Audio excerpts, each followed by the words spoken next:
जी बिस्मिल्लाहिर्रहमानिर्रहीम अस्सलाम वालेकुम। Welcome to your channel trade dojo. मैं आपका दोस्त काशिफ। उम्मीद करता हूँ सारे दोस्त खैर ऑफिस से होंगे।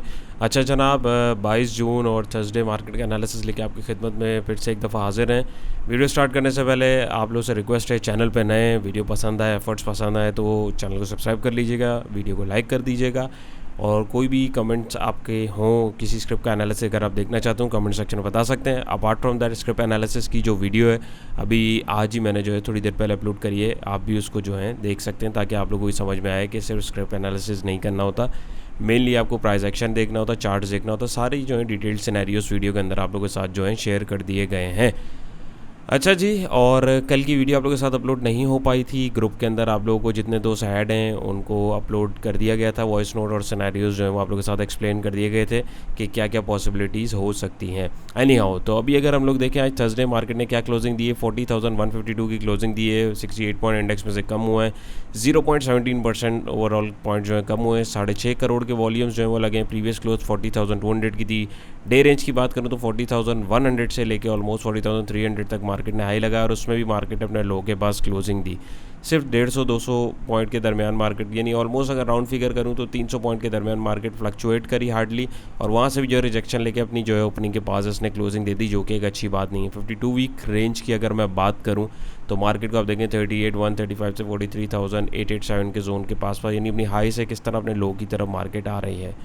वंस अगेन ग्राफिकली रिप्रेजेंटेशन अगर मैं देखूँ मार्केट की तो मार्केट बिल्कुल चॉपी और साइडवेज रही है और एट दी एंड उसने जो है नेगेटिव क्लोजिंग दी है। टॉप परफॉर्मर में आज KEL, WTL, BOP, SNBL, TRG, Shell, FCCL, Synergy, PPL, HBL वगैरह शामिल थे, जिसमें से जो है हमारे पास पेनी स्टॉक, चिल्लर्ड स्टॉक जिनको हम बोलते हैं, वही आज एक्टिव रहे मार्केट को संभालने में। उनमें भी K इलेक्ट्रिक और WTL हैं, उसके अंदर ही तगड़े वॉल्यूम्स हमें देखने को मिले और कोई एज सच हमें जो है खास वॉल्यूम्स नहीं देखने को मिले। ओवरऑल अगर हम देखें तो 6.5 करोड़ के वॉल्यूम टोटल लगे मार्केट में, जिसमें 4-4.5 करोड़ के वॉल्यूम अगर मैं देखूं तो WT और K इलेक्ट्रिक को ही मिला के जो ऑलमोस्ट बन जाते हैं। तो हार्डली जो है दूसरे शेयर जो है इसके अंदर ट्रेड हुए हैं, यानी मार्केट आज की जो है स्टेबल रखने में मेनली जो है इन दो स्टॉक्स का जो है किरदार रहा है। फीपी लिपी को देखें 22 जून का हमारे पास आ गया है जी। तो फीपी हमारे पास आज $0.22 मिलियन की बाइंग के साथ रहे, लोकल हमारे $0.22 मिलियन की सेलिंग के साथ रहे। तगड़े जो है हमारे आज के सेलर रहे वो हमारे इंडिविजुअल थे। इंडिविजुअल ने $1.00 मिलियन का माल बेचा, कंपनी ने $0.61 मिलियन का माल उठाया, बैंक्स ने $0.05 मिलियन का माल उठाया, NBFC ने $0.01 मिलियन का माल उठाया, म्यूचुअल फंड ने $0.46 मिलियन की सेलिंग करी, अदर ऑर्गेनाइजेशन ने $0.07 मिलियन की सेलिंग करी, ब्रोकर्स ने $0.75 मिलियन का माल उठाया, इंश्योरेंस कंपनीज ने $0.11 मिलियन का माल सेल किया। ओवरऑल देखें तो 1 2 3 4 प्लेयर बाइंग पे, 1 2 3 4 प्लेयर सेलिंग पे, और इंडिविजुअल हमारे जो है एज़ यूजुअल पैनिक हो जाते हैं।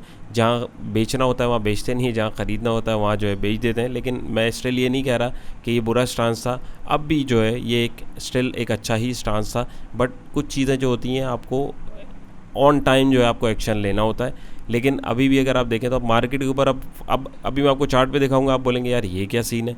अब मार्केट के ऊपर एक करेक्शन बनती है अपवर्ड्स की, अब नीचे की तरफ तो जा रही थी, शुरू में निकलना चाहिए था, अब एंड में आप लोग निकल रहे हैं। लेकिन मार्केट है भाई, कुछ भी हो सकता है, मज़ीद नीचे भी लुढ़क सकती है। अभी मैं आपको चार्ट बताऊँगा। तो अभी अगर आपने डिसीजन ले लिया कोई बात नहीं, कोई टेंशन वाली बात नहीं है, मार्केट अभी 10 मौके देगी। यहाँ पे देखें जी, तगड़ा सेलर इंडिविजुअल है। इंडिविजुअल्स को अगर हम देखें तो बाय किया था आज $10.94 मिलियन का माल और बेचा है $11.95 मिलियन का माल, यानी आज जो माल उठाया उसके अलावा जो पल्ले से माल था ना इंडिविजुअल के पास, उन्होंने वो भी बेचा है। तो ओवरऑल अगर हम देखें तो $1.00 मिलियन की सेलिंग करी है इंडिविजुअल, और तगड़ी सेलिंग के अंदर इंडिविजुअल रहे। और उसके बाद म्यूचुअल फंड तो एज़ यूजुअल सेलिंग पे ही हमारे पास हैं। और अगर मैं देखूँ यहाँ पे मैं इंडिविजुअल है तगड़े सेलर, और बायर तगड़ा कौन है जी, तगड़ा बायर हमारे पास ब्रोकर है। ब्रोकर ने अभी रिसेंटली जो है सेलिंग तगड़ी की थी, कल की मार्केट में भी हम देख सकते हैं। डेप मार्केट के अंदर अमूमन जो थी वो ज़्यादा सेलिंग प्रेशर हमें देखने को मिला था, जिसका इफेक्ट जो है यहाँ पे हमारे पास दिखा भी रहा होता है। डेप मार्केट अगर आप देखें तो इधर जो है जो सिक्योरिटीज़ बॉन्ड्स वगैरह होते हैं वो ट्रेड हो रहे होते हैं। तो यहाँ पे आप देखें तो डेफिनेटली चीज़ें जो हैं वो कमोडिटीज़ आप बोल रहे हैं या जो भी है, आपकी जो सिक्योरिटीज़ होती हैं वो जब एक्सचेंज होती हैं, ट्रेड होती हैं, तो उसका इम्पैक्ट मार्केट्स के ऊपर पड़ता है। बट हमें मेनली देखना होता है कि रेगुलर मार्केट के अंदर, यानी जिसमें हम और आप काम कर रहे होते हैं, उसके अंदर जो है प्लेयर्स की क्या परफॉर्मेंस रही और उसमें उनका कितना इंटरेस्ट रहा। तो यहाँ पे इंडिविजुअल्स को सबसे पहले मैं देखूँ तो इंडिविजुअल ने तगड़ी सेलिंग भैया किधर करी है, सीमेंट सेक्टर में दबा के माल बेचा है $0.47 मिलियन का, और कंपनीज़ और दूसरा बड़ा बायर हमारे पास है ब्रोकर। तो ब्रोकर को अगर मैं देखूँ तो ब्रोकर ने तगड़ी बाइंग किधर की है, ब्रोकर ने तगड़ी बाइंग किधर की है, सीमेंट सेक्टर के अंदर करी है $0.35 मिलियन की। देखें ब्रोकर्स के पास जो है इंडिविजुअल्स का डाटा होता है, सीधी सी बात है। तो इसीलिए बोला जाता है भाई किसी ब्रोकर के या किसी के भी कहने के ऊपर जो है आप आवाज़ के ऊपर काम नहीं किया करें, अपना काम किया करें। तो देखें यहाँ से माल बेचा, माल ब्रोकरों ने भी उठाया, उनको पता होता है कि भाई किसके पास क्या चीज़ है। उसके बाद कंपनीज़ हैं और डाटा भी ज़ाहिर है सबके पास होता है। तो उसके बाद देखें आप कंपनीज़ हैं, उन्होंने भी सीमेंट सेक्टर के अंदर माल जो है उठाया। तो यानी चांसेस है कल सीमेंट सेक्टर के अंदर जो है हमें तेज़ी देखने को मिल सकती है। क्यों मिल सकती है? क्योंकि जो मेनली माल इंडिविजुअल्स के पास था उसको छुड़वा के दो प्लेयर्स ने जो है अच्छा खासा एक्यूमुलेट किया है, नंबर 1। नंबर 2 ये कि इंडिविजुअल्स के बाद अगर हम देखें दूसरा बायर हमारे पास ब्रोकर्स था, ब्रोकर के अलावा कंपनीज़ ने भी बाइंग अगर मैं देखूँ, कंपनीज़ की तगड़ी बाइंग अगर मैं देखूँ सीमेंट सेक्टर में। तो यानी सीमेंट सेक्टर के अंदर ब्रोकर्स और आपकी जो कंपनीज़ हैं उन्होंने जो है ज़रा तगड़ी बाइंग करी है। तो इसका इंडिकेशन यही होता है कि अगले आने वाले दिन में, ये नहीं हो सकता कल, हो सकता है अब कल, जैसे कि फ्राइडे हमारे पास आ रहा है। तो फ्राइडे हमारे पास 2 सेशंस होते हैं, एक जुम्मे से पहले होता है, एक जुम्मे के बाद होता है। बाज़ों का जो है जुम्मे से पहले वाला बड़ा अच्छा रहता है, जुम्मे के बाद नेगेटिव क्लोजिंग होती है। बाज़ों का जुम्मे के पहले जो है नेगेटिव क्लोजिंग करा दी जाती है और जो है positively at the end of the day जो है वो क्लोज़ हो जाता है। तो आपको अपने स्टॉक्स के लेवल जो है उनको मार्क करके रखना है। सीमेंट के भी 100% ऐसे स्टॉक्स हैं जो अपने लेवल पे आए हैं जिनमें बाइंग अपॉर्चुनिटी क्रिएट हो सकती है डेफिनेटली, जब भी जो है प्लेयर्स ने उसके ऊपर जो है अपना इंटरेस्ट दिखाया। तो आप लोग भी अपने जो स्टॉक्स हैं उनको देखें, डेली सपोर्ट्स देख लें, वीकली देख लें, आवरली देख लें, उनको निकालें, ढूंढें, मार्क करें। प्राइस एक्शन की आपको कोई भी इंडिकेशन मिले according to your candlestick patterns या according to your time frame जिस पे भी आप काम कर रहे हैं, आपको अल्लाह का नाम लेके स्टॉप लॉस के साथ एंट्री लेनी है, that's it. Further sector wise देखें तो भाई आज ऑटोमोबाइल ने 31 पॉइंट जोड़े, पावर जनरेशन ने 29, टोबैको ने 10 और थोड़े थोड़े पॉइंट दूसरे सेक्टर्स ने। नेगेटिविटी में केमिकल सेक्टर ने 51 पॉइंट तोड़े, फर्टिलाइजर ने 30, कमर्शियल बैंक ने 15, oil and gas marketing companies ने 13, थोड़े थोड़े पॉइंट जो दूसरे सेक्टर ने। इनमें कंपनीज देखें तो MTL ने 34 पॉइंट जोड़े, HUBC ने 17, सिस्टम ने 15 और जो है थोड़े थोड़े पॉइंट जो है दूसरे स्क्रिप्ट ने जोड़े। नेगेटिविटी में कोलगेट ने 33 पॉइंट तोड़े, एंग्रो ने 20, लॉर्ड कैम ने 16, TRG ने 15 और थोड़े थोड़े पॉइंट ना होने के बराबर दूसरे स्क्रिप्ट ने थोड़े। इनमें अगर हम लोग हीट मैप को मार्केट के देखने की कोशिश करें तो यहाँ पे हमारे पास ओवरऑल ड्राई जो है वॉल्यूम्स रहे, कुछ जो है नेगेटिव भी रहे। लॉर्ड कैम का भी एनालिसिस आप लोग के साथ मैंने जो है शेयर किया है, उसको भी आप देख सकते हैं, और शेल का भी किया है, उसको भी देखिएगा ज़रूर, अभी जो वीडियो मैंने आप लोगों के साथ शेयर की है लास्ट आज ही। तो फर्दर आप देखें तो सिर्फ चिल्लर स्टॉक ही जो है मार्केट को स्टेबल रखने में कामयाब रहे, बाकी जो है दूसरे स्टॉक्स के अंदर हमें एक्यूमुलेशन देखने को मिलती रही। और सीमेंट सेक्टर के अंदर जैसा कि अगर आप देखें तो थोड़ा सा जो है एक्टिविटी हमें देखने को मिली है। वहाँ पे हमारे पास क्यों मिली है कि हमारे पास जो है प्लेयर्स ने उसके अंदर बाइंग करना शुरू कर दी है। अच्छा जी, तो हमारे पास एनालिसिस में जाने से पहले ये एक आर्टिकल मैं अभी देख रहा था, तो 22 तारीख का है, इसको मैटिस ग्लोबल की वेबसाइट पे आप लोग देख सकते हैं, सर्च कर सकते हैं। तो final push to wrap up 9th review PM Shahbaz Mir क्या नाम है, क्रिस्टेलिना, जो भी इनका नाम है, बड़ा मुश्किल नाम है भाई। बहरहाल ये MD हैं IMF की, तो इनसे इनकी जो है समझे नवा जो रिव्यू है ऑलमोस्ट, यानी ऑलमोस्ट आप अगर देखें तो क्या हाल आ गया है हमारे मुल्क का, अल्लाह माफ़ करे, कि कितनी दफ़ा हमें जो है IMF के पास जाना पड़ रहा है, कितनी दफ़ा हमें जो है इनको इंसिस्ट करना पड़ा, यानी इन शॉर्ट बिल्कुल भिखारियों वाला हमारा जो है एक स्टांस बना हुआ है। लेकिन क्या करें, मजबूरी है भाई, मुल्क चलाना है। मुल्क भी सिंपल, जैसे मैंने आपको बताया कि जैसे घर का बजट होता है, वैसे मुल्क हमारा और आपका घर है और इसका भी एक बजट होता है। और जब चीज़ बजट से बाहर निकलती है, यानी आपकी जो इनकम है उससे ज़्यादा आपके एक्सपेंसेस हो जाते हैं, तो फिर आप जो है डेप्ट के अंदर आ जाते हैं, आप उधार के अंदर आ जाते हैं, आप कर्ज़े के अंदर आ जाते हैं। तो ऐसा ही हाल हमारे मुल्क का भी है, हमारी जो माशी सूरत हाल है उसका भी है। तो इसीलिए हमें जो है मांग तांग करनी पड़ती है, ये हमारी एक मजबूरी है। और इसके ऊपर रिसेंटली भी हम लोगों ने डिस्कशन करी थी कि अभी पहले बता रहे थे, यानी मुसलसल पिछले 6-8 महीने से IMF का जो टोपी ड्रामा है ये चलता हुआ आ रहा है। स्टिल अभी तक कोई कंफर्मेशन नहीं है, कोई कंफर्मेशन नहीं है। और आप जितने भी रिटेल ट्रेडर्स हैं, इन्वेस्टर्स हैं, मेरा मशवरा ये है कि भाई जब तक कंफर्मेशन नहीं हो जाती ना, न्यूज़ नहीं आती, तब तक आपको उसके बिहाफ के ऊपर ट्रेड नहीं लेनी। मुआहिदा हो गया है, होगा तो उसकी कंफर्मेशन हमारे पास न्यूज़ में आ जाएगी, वो इंशाल्लाह आप लोगों के साथ मैं भी करूँगा। खुदा रहा सिर्फ न्यूज़ बेस के ऊपर ट्रेड करके अपना जो पैसा है उसको ना आप लोग ज़ाया करें, बाकी सबकी अपनी मर्ज़ी है। तो यहाँ पर देखें जी, प्राइम मिनिस्टर मियां मोहम्मद शहबाज शरीफ साहब is currently in a meeting with MS Kristalina, जो उधर की MD है, managing director of the international monetary fund IMF, यानी इसका जो शॉर्टकट है। The official Twitter handle of the Pakistan government inform today, यानी पाकिस्तान का जो ऑफिशियल ट्विटर अकाउंट है उधर जो है नोटिफिकेशन दे दी गई। मैं आप लोगों को रेकमेंड भी करूँगा कि ट्विटर को भी जो है थोड़ा सा देखा करें, उस पर भी जो जैसे जितने भी जो सियासी लीडर्स हैं और बड़े बड़े जो इदारे हैं उनको फॉलो किया करें, वहाँ पर भी जो अपडेट्स होती हैं तो वहाँ पे हर चीज़ की जो है आपके पास अपडेट आ रही होती है। तो बहुत सारी न्यूज़ जो है आप पहले से कैच कर सकते हैं और उसके अकॉर्डिंग जो है अपने ट्रेडिंग स्टांस में भी उसको देख सकते हैं। उसके अकॉर्डिंग आप जो है ट्रेडिंग अपना जो है उसके जो प्लान है उसको जो भी आपको उसके अकॉर्डिंगली स्टांस लेना है वो ले सकते हैं और आप अपडेट भी रहेंगे। हमारी मार्केट जो है वो ऐसी है भाई कि इसके ऊपर पॉलिटिकल जो नॉइज़ होती है उससे बड़ी डिस्ट्रैक्शन होती है और उसका बड़ा इम्पैक्ट आता है। तो मजबूरी है पॉलिटिक्स को डिस्कस करना हमारी मार्केट में और उसके अकॉर्डिंगली हमें जो अपने डिसीजंस देखने पड़ते हैं। तो इस चीज़ से आप लोग को जो है स्टे ट्यून्ड रहना पड़ेगा। While the agenda of the meeting was not disclose, जो मीटिंग का एजेंडा था जी वो डिस्क्लोज़ नहीं किया गया, लेकिन डिस्क्लोज़ नहीं भी किया तो पता है भाई IMF के पास हम लोग पैसे मांगने ही जा रहे हैं। The revival of the loan tranche remains the only pending topic of the discussion between the Pakistan and the IMF। इन्होंने वो बात कर दी कि भाई वही लोन का जो रिवाइवल है उसी से रिलेटेड जो है डिस्कशन हो सकती है, possibility which has been stalled for a significant duration, जो काफ़ी अरसे से जो है लटकी हुई है।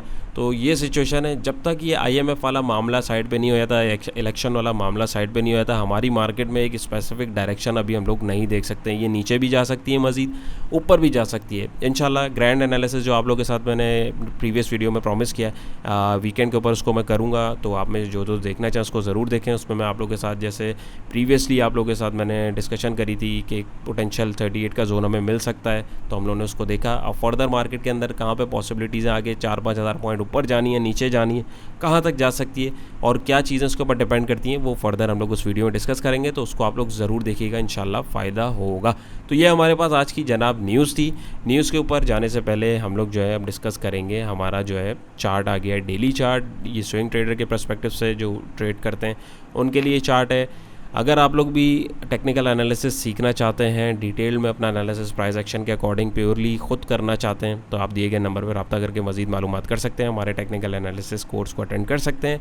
अपार्ट फ्रॉम दैट अगर आप हमारी वीडियोज़ भी देखते रहें, डेली वीडियोज़ भी देखते रहेंगे, तो इंशाल्लाह आपको काफ़ी चीज़ें सीखने और समझने को मिलेंगी। बस कोशिश करें कहीं से भी करें, इसको सीखें और समझ के करें, क्योंकि ये सारी चीज़ें आप लोगों के साथ वीडियोस में भी बार बार शेयर की जाती हैं कि भाई ये एनालिसिस जो है काम करता है। और टेक्निकल एनालिसिस एक बहुत अहम टूल है फाइनेंशियल मार्केट्स में ट्रेड करने का, इसके बगैर जो है आप अधूरे हैं।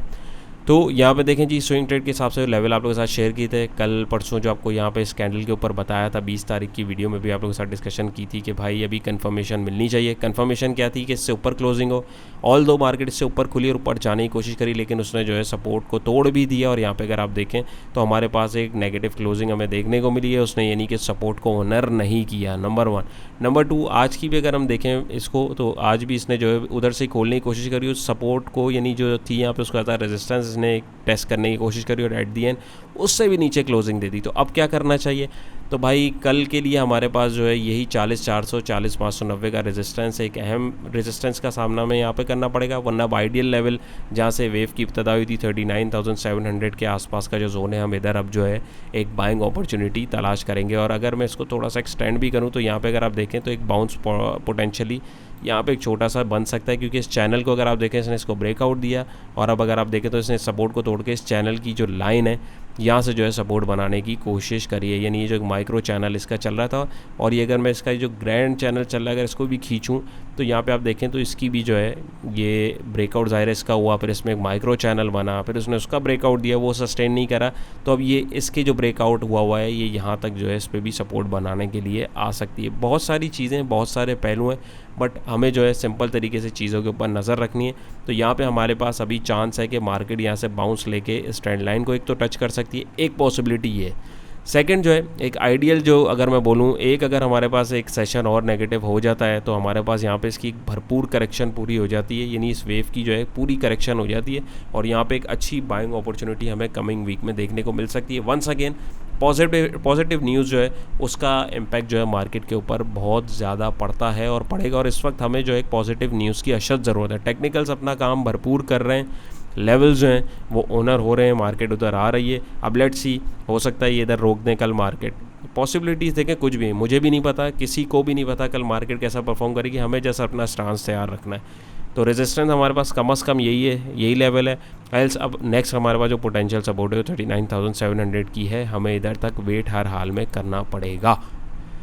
RSI भी ऑलमोस्ट ओवरसोल्ड पे आ गया है 31 पे। मैकडी के हिस्टोग्राम भी अगर मैं दिखाऊं तो ऑलमोस्ट जो है तगड़े हो चुके हुए हैं, यानी प्राइस एक्शन भी नेगेटिविटी दिखा रहा है, इंडिकेटर भी नेगेटिविटी दिखा रहे हैं, ट्रेंड भी नेगेटिव है, न्यूज़ भी नेगेटिव है, माहौल भी नेगेटिव है। तो एज सच अभी कोई पॉजिटिव न्यूज़ नहीं मिली है। क्लोजिंग कल की देखते हैं तो उसी के अकॉर्डिंग फिर आपके साथ जो है फर्दर एनालिसिस शेयर किया जाएगा और जो एक नेक्स्ट पोटेंशियल डायरेक्शन हो सकता है उसको हम डिस्कस करेंगे। डे ट्रेड जो दोस्त करते हैं शॉर्ट टर्म पे, जो दोस्त ट्रेड कर रहे होते हैं, उनके लिए जो लेवल्स हैं अगर आप देखें, आप लोगों को जो सपोर्ट लेवल बताया था पहले ये आया, अब इसने जो है बिल्कुल एग्जैक्टली उसी सपोर्ट लेवल के ऊपर आके यानी 40,100 के ऊपर जो है एक हमारे पास उसने उसको रोकने की कोशिश करी है। तो कल फ्राइडे के उसमें अगर हम इंट्राडे के ऊपर देखें 40,100 की अहम सपोर्ट और मैक्सिमम रेजिस्टेंस हमारे पास 40,600 का आप अगर राउंड फिगर कर लें या 40,580 का भी कर लें तो ये जोन हमें देखने को मिल सकता है, क्योंकि ये सपोर्ट थी, ये टूटी, अब ये इसको एटलीस्ट रेजिस्टेंस के तौर पर टेस्ट करना जाएगा और अगर मार्केट मूड में हुई तो ये यहाँ तक इस ट्रेंड लाइन को टच करने भी 41,000 तक जो है यानी इस लेवल तक भी आ सकती है। लेट्स सी कैसा होता है, जैसा भी होगा आप लोगों के साथ उसको शेयर किया जाएगा। मार्केट बिल्कुल ओवरसोल्ड हो गई है, आवरली करेक्शन इस पर ड्यू है, इंडिकेटर भी आपके जो है काफ़ी जो है हीटअप हुए थे जो बिल्कुल कूल डाउन हो गए। तो अब एक टेक्निकली मार्केट पे आवरली बेसिस पे एक अच्छी करेक्शन जो है यानी इन 41,000 का एक अगर मैं राउंड फिगर रखूँ इस लेवल तक जो है पोटेंशियल है मार्केट में। सो अपने स्टॉक्स में कोशिश करें जहाँ तक मैक्सिमम आपको फ़ायदा हो उसको बुक करें और बुक करके निकलने वाली करें। लंबी पोजीशन अभी फिलवक रखने वाली मार्केट नहीं है। उम्मीद है आज की कोशिश भी आप दोस्तों को पसंद आई होगी। पसंद आई वीडियो को लाइक कीजिएगा, चैनल पे नए तो मोस्ट वेलकम सब्सक्राइब कर लीजिए। अपना बहुत सारा ख्याल रखिएगा, दुआओं में याद रखिएगा। इंशाल्लाह फिर एक नई वीडियो मुलाकात होगी। अल्लाह हाफ़िज़।